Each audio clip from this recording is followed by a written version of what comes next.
वइज़ा मरिज़्तु फहुव यशफ़ीन। और जब मैं बीमार होता हूँ तो मेरा अल्लाह ही मुझे शिफा देता है।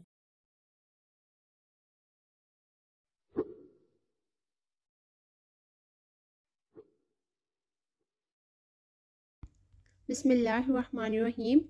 अस्सलाम वालेकुम my YouTube viewers, warmly welcome to my YouTube channel. Viewers, उम्मीद करती हूँ कि आप सब ठीक ठाक होंगे, खैर आफियत से होंगे। और आप सभी दोस्तों के लिए मैं दुआ करती हूँ कि मेरा रब हमेशा आप सबको सेहत और तंदुरुस्ती वाली ज़िंदगी से ही नवाजे रखे और मेरे सब दोस्तों को हमेशा खुशहाल रखे। चलते हैं आज की वीडियो की तरफ। तो दोस्तों, हम करने वाले हैं आज डिस्कस होम्योपैथिक ड्रॉप्स HR-77 को। दोस्तों, हम बात कर रहे हैं मसूद फार्मा के ये ड्रॉप्स हैं जो कि कॉम्बिनेशन है बहुत ही अच्छी होम्योपैथिक मेडिसिन्स का। और मैं बेसिकली ये जो ड्रॉप्स हैं HR-77 ये दोस्तों यूज़ होते हैं किडनी स्टोन से रिलेटेड जितने भी इश्यूज़ हैं, साइन एंड सिम्टम्स और पेन, उस सब इश्यूज़ के लिए ये ड्रॉप्स यूज़ किए जाते हैं। तो चले हम बात कर लेते हैं डिटेल में इन ड्रॉप्स की डिस्क्रिप्शन की बात करेंगे, इसकी सिम्टम्स की बात करेंगे, इस्तेमालात जो हैं इसके सारा कुछ हम बात करेंगे इस वीडियो में। और इसके प्राइस की भी बात कर लेंगे और इसकी डोज कैसे लेनी है, हर एक चीज़ को हम इंडिविजुअली डिटेल में डिस्कस करेंगे। फ्रेंड्स, सबसे पहले हम डिस्क्रिप्शन की तरफ आते हैं। तो HR-77 जो ड्रॉप्स हैं वो गुर्दों में होने वाली जो पथरी है उस पथरी को ख़त्म करने के लिए, उसे डिज़ोल्व करने के लिए बहुत इफ़ेक्टिव ड्रॉप्स हैं। और सिर्फ ये ना कि जो गुर्दे में पथरी बनती है उसे ख़त्म करते हैं, बल्कि इसके साथ साथ जो एक नाकाबिले बर्दाश्त तकलीफ़ होती है गुर्दे में पथरी होने की वजह से, और ये वाकई में बहुत ज़्यादा तकलीफ़ होती है जो कि आसानी से बर्दाश्त नहीं की जा सकती। काफ़ी तकलीफ़ में मुब्तला होता है वो पेशेंट जिसे किडनी स्टोन का इशू होता है। तो ये मेडिसिन उस पेन को ख़त्म करने में और उससे राहत और आराम पहुंचाने के लिए भी बहुत इफ़ेक्टिव है। दोस्तों, इसके अलावा कुछ और सिम्टम्स हैं कि जो किडनी स्टोन के पेशेंट को फेस करने पड़ते हैं, तकलीफ़ और जो है बर्दाश्त करनी पड़ती है। जैसे कि बात कर लें कि यूरिनेशन का जो अमल है उसमें तकलीफ़ बहुत ज़्यादा होती है किडनी स्टोन के पेशेंट को। वो जब यूरिन पास करता है तो उससे तकलीफ़ के साथ साथ काफ़ी ज़्यादा जलन होती है, जिसकी वजह से उसे यूरिन पास करने में काफ़ी मुश्किल होती है। इसके अलावा जिन पेशेंट को स्टोन का इशू होता है उनका जो यूरिन है उसका कलर चेंज हो जाता है, रेडिश यूरिन उसे आ रहा होता है। तो इस सिम्टम को भी ये ड्रॉप्स जो है वो रिज़ॉल्व करेंगे। इसके अलावा अक्सर ऐसे होता है कि सिर्फ यूरिन पास करते हुए ही पेशेंट को तकलीफ़ नहीं हो रही होती, बल्कि यूरिन पास करने से पहले भी वो काफ़ी तकलीफ़ में मुब्तला हो जाता है, जिसकी वजह से उसे मुश्किल पेश आ रही होती है यूरिन को पास करने में। इसके अलावा प्रोटीन या यूरिया का बढ़ जाना और भी काफ़ी सारे इश्यूज़ हैं जो कि किडनी स्टोन का इशू होने के साथ डेवलप होते हैं। तो इन तमाम ही अलामात में, इन तमाम ही सिचुएशंस में, यानी कि किडनी स्टोन से रिलेटेड जो भी हैं, आप इसके अंदर HR-77 को इस्तेमाल कर सकते हैं। इंशाल्लाह ये आपको अच्छे असरात दिखाएंगे। बात करें दोस्तों हम किडनी स्टोन की, तो डिफरेंट टाइप्स की होती है स्टोन्स जो कि किडनी में बन जाते हैं। इनकी रीज़न्स भी डिफरेंट होती है। यानी कि मेन अगर बात की जाए तो ये जो स्टोन्स हैं ये बेसिकली क्रिस्टल्स फॉर्मिंग सबस्टेंसेस होते हैं जिनकी वजह से बनते हैं, जैसे कि कैल्शियम हो गया, ऑक्सलेट हो गया, यूरिक एसिड हो गया। यानी कि इनकी मिकदार जब बढ़ जाती है तो फिर ये किडनी में स्टोन बना देते हैं। सबसे ज़्यादा जो मेन टाइप है, ये ज़्यादा जो कॉज बनता है, चीज़ जो ज़्यादा इशू कॉज कर देती है। किडनी स्टोन का जो ज़्यादा कह लें ज़्यादा मेन रीज़न बनती है या ज़्यादा परसेंटेज में जो किडनी स्टोन पाया जाता है वो कैल्शियम कह लें, कैल्शियम स्टोन है जो मोस्ट कॉमन है। और इसके बनने की जो मेन रीज़न है वो कैल्शियम ऑक्सलेट है।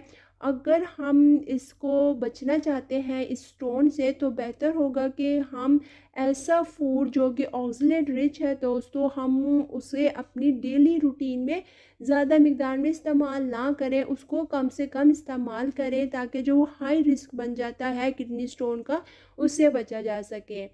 अगर बात करें कि हाई ऑक्सलेट फूड कौन कौन सा है तो दोस्तों जो पोटैटो चिप्स होते हैं, अक्सर लोग हैं कि वो ज़्यादा खाते हैं हर दूसरे तीसरे दिन और ज़्यादा मिकदार में, उनको ज़्यादा चांसेस होते हैं कि किडनी स्टोन हो सकता है। इसके अलावा पीनट्स जो खाएं ज़्यादा मिकदार में, चॉकलेट्स होगी, बीट्स हो गए, स्पिनच हो गया, टोमेटोज़, ये ऐसी चीज़ें हैं जो कि कैल्शियम ऑक्सलेट की वजह से होने वाले किडनी स्टोन का सबब बनते हैं।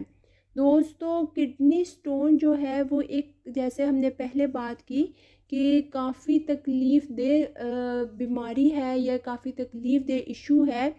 इसका पेशेंट काफ़ी मुश्किल में मुब्तला रहता है, ना कि सिर्फ उसे किडनी के स्टोन में की तकलीफ़ होती है, किडनी में तकलीफ़ होती है स्टोन की वजह से, बल्कि क्या होता है कि यूरिन की, जैसे हमने बात की, उसको यूरिन पास करते हुए भी तकलीफ़ हो रही होती है, उसे बर्निंग का इशूज़ भी, यानी कि और भी काफ़ी सारे इश्यूज़ हैं जो उसे बर्दाश्त करने पड़ते हैं।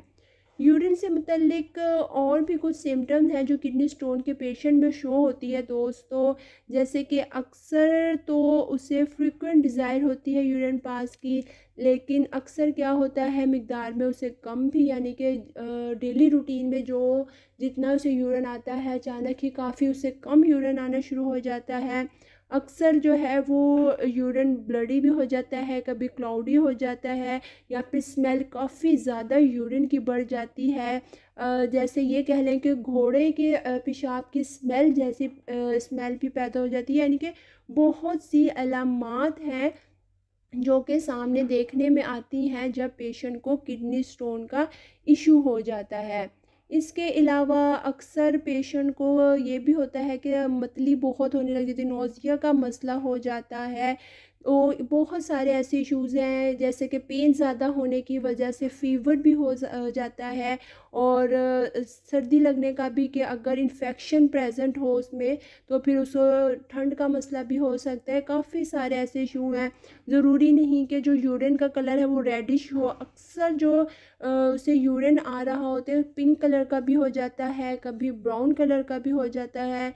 इसके अलावा वॉमिटिंग का इशू, यानी कि बहुत सारी सिम्टम्स हैं जो किडनी स्टोन से रिलेटेड हैं, कि अगर पेशेंट को किडनी में स्टोन हो चुका है तो ये वो तमाम अलामात हैं जो कि सामने देखने में आती हैं।